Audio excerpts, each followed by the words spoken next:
para o seminarista Fernando, queridos irmãos, queridas irmãs. Nós celebramos hoje, como bem acabamos de ouvir, o Espírito Santo descido sobre os discípulos. É claro que, à primeira vista, para nós fica claro o símbolo. Deus, por meio do Cristo, envia o seu Espírito Santo. Mas é preciso, sobretudo para nós hoje, entendermos a profundidade desse mistério. Entender que não é uma mensagem destinada só aos discípulos, mas de modo muito especial também a cada um de nós. Isso porque, quando nós começamos a ouvir as leituras de hoje, a primeira grande verdade que nós devemos entender é que Deus, compreendendo a cada um de nós, porque nos criou, e sabendo do fundo, no nosso íntimo, quem nós somos, Ele sabia que não poderia nos deixar sozinhos. Ele sabia, conhecia seus discípulos e sabiam que necessitavam de alguém para caminhar com eles.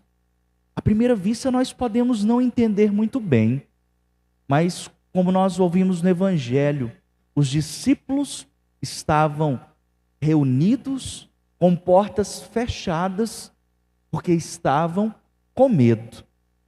À primeira vista a gente pode até pensar, mas por que medo? Os fatos que se sucederam após a ressurreição de Jesus. Se nós nos colocarmos no lugar dos discípulos, nós poderemos lembrar, os discípulos, esses que estão com medo, foram eles que viram Jesus ressuscitar Lázaro, foram eles que viram Jesus multiplicar os pães, foram esses homens que viram Jesus no Monte Tabor se transfigurar. Ou seja, eles tinham todos os motivos do mundo para confiar em Jesus Cristo, para confiar naquilo que Jesus prometeu a eles. Mas aparentemente eles não conseguem.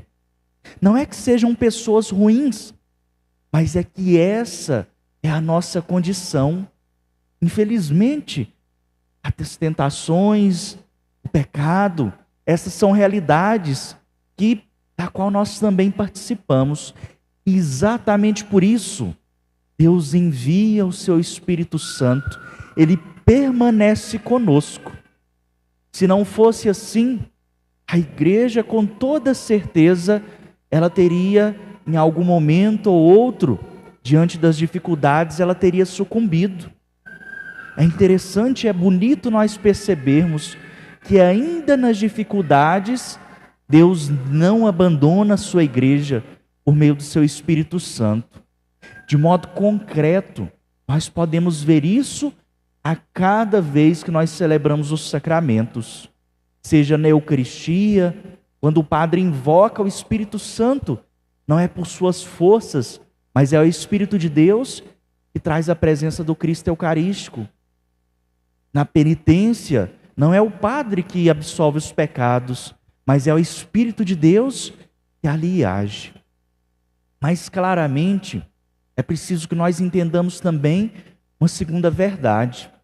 Essa realidade da igreja como um todo, ela ganha um sentido para cada um de nós em particular.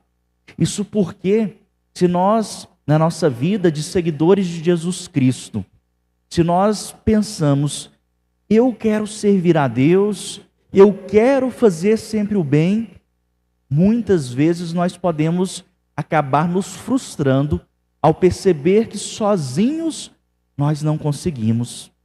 É o que São Paulo diz nas suas cartas, quando fala, muitas vezes eu quero fazer o bem, mas na verdade acabo fazendo o mal. Não faço o bem que quero, mas faço o mal que não quero. Nós somos limitados e, de fato, se queremos com as nossas próprias forças caminhar, nós vamos nos perder pelo caminho. Se nós queremos sozinhos resolver os nossos problemas, em algum momento nós podemos nos cansar. E por isso esse Espírito Santo que nós clamamos hoje é aquele que nos dá forças. Às vezes, diante das tentações da vida, das dificuldades, os momentos, por exemplo, que passamos por doenças, dificuldades na família, até pensamos, mas Senhor, a minha fé parece que está tão pouca, eu não consigo mais caminhar, eu não consigo mais ter fé, acreditar que as coisas vão melhorar. E é aí que nós devemos nos lembrar, não estamos sozinhos. Deus envia o seu Espírito para caminhar conosco. Ele nos conhece e sabe que nós precisamos que Ele como que nos carregue, para que nós sejamos capazes de estar junto dEle no seu reino. Mas eu creio que o aspecto mais bonito que nós temos nessa celebração de hoje, ela nasce de algo que à primeira vista parece um pouco estranho. Não sei se todos perceberam, mas na primeira leitura nós falamos da vinda do Espírito Santo depois de 50 dias da ressurreição. Daí o nome Pentecostes. Mas no Evangelho, São João faz questão de dizer que Jesus envia o Espírito Santo no dia da ressurreição. E aí a gente pode pensar, mas será que houve um erro da parte de São Lucas, que escreveu os Atos dos Apóstolos, ou da parte de São João, que escreveu o Evangelho? Com certeza não. Mas nessas duas leituras, no Evangelho e nos Atos dos Apóstolos, eles trazem para nós uma realidade muito importante em Pentecostes. Primeiro, que São João quer dizer exatamente que o fato da ressurreição de Jesus Cristo está ligado à vinda do Espírito Santo. Isso acontece justamente porque, se Jesus veio para nos salvar por meio da sua cruz, por meio da sua morte, isso acontece em plenitude com o Espírito Santo. E é concretizado para nós num símbolo, no próprio símbolo do Espírito, que é o fogo. O fogo que ilumina, o fogo que nós lembramos quando celebramos o Sábado Santo, o fogo do Círio Pascal, que agora se converte no fogo do Espírito Santo. Claro que a gente também pode se questionar, mas por que o fogo? Esse fogo que tantas vezes está ligado a catástrofes, o fogo que queima. Muitas pessoas perdem as suas vidas por meio do fogo. Por que é justamente esse fogo que simboliza para nós esse Espírito de Deus? Quando meditava sobre isso, me lembrei de algumas memórias da infância, quando, ainda bem pequeno, nas férias escolares, ia para a casa dos meus avós. E todos os anos essa rotina se repetia. A gente ia para a casa deles, convivia ali por algumas semanas. E nesse convívio, algo que sempre me encantava era ver meu avô cuidar das plantas. Geralmente ele tinha muitas plantas, plantava de modo especial milho para que tivesse alimento ao longo do ano. E a gente sempre observava o carinho, todas as vezes irrigando, cuidando para que ficasse tudo muito bonito. Só que em um dos anos nós fomos um pouco antes, quando tudo ainda estava seco. E aí eu vi meu avô preparando o terreno, preparava de um lado, fazia um acero, e de repente ele começou a colocar fogo. Claro, como criança, eu fiquei um pouco assustado. Como é que meu avô, alguém que cuida das plantas com tanto carinho, ele põe fogo agora? Será que ele mudou a cabeça? Agora ele quer destruir tudo? Fiquei um pouco preocupado. Mas os dias foram passando. Depois de alguns dias que nós lá estávamos, a gente começou a perceber que começaram alguns brotos a aparecer.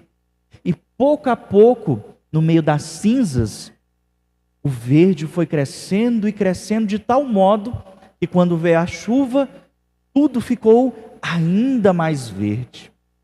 Eu creio que aqui nós temos justamente a aprender que o fogo do Espírito Santo age dessa maneira em nós. É preciso que morra em nós o homem velho. É preciso que morra, que desapareça em nós o pecado. Jesus morre na cruz exatamente por isso, para tirar das nossas vidas o pecado.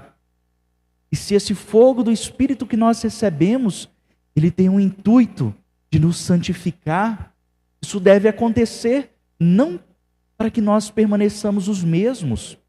É preciso que nós sejamos novas criaturas. Jesus diz: eis que faço nova todas as coisas. E é isso, é essa a nossa esperança. Por isso hoje, ao celebrarmos Pentecostes, abramos o nosso coração a Deus, peçamos a Ele que por meio do Seu Espírito nós tenhamos essa vida nova, que por meio do Seu Espírito nós estejamos dispostos, assim como os discípulos, a tirar da nossa vida todo e qualquer medo de Deus, todo e qualquer medo que nos impeça de levar a Deus para as pessoas, todo medo que às vezes abale a nossa fé, nós possamos pedir a Deus que esse Espírito nos transforme completamente. E se ainda tivermos dúvida, se ainda não soubermos como é que nós podemos receber esse Espírito, temos a plena certeza de que na Eucaristia, nos seus sacramentos, esse Espírito vem a nós em plenitude. Então hoje, ao celebrarmos essa Eucaristia, que o nosso coração bata ainda mais forte e se deixe tocar por esse fogo de Deus, por esse Espírito Santo que transforma as nossas vidas. Louvado seja nosso Senhor Jesus Cristo,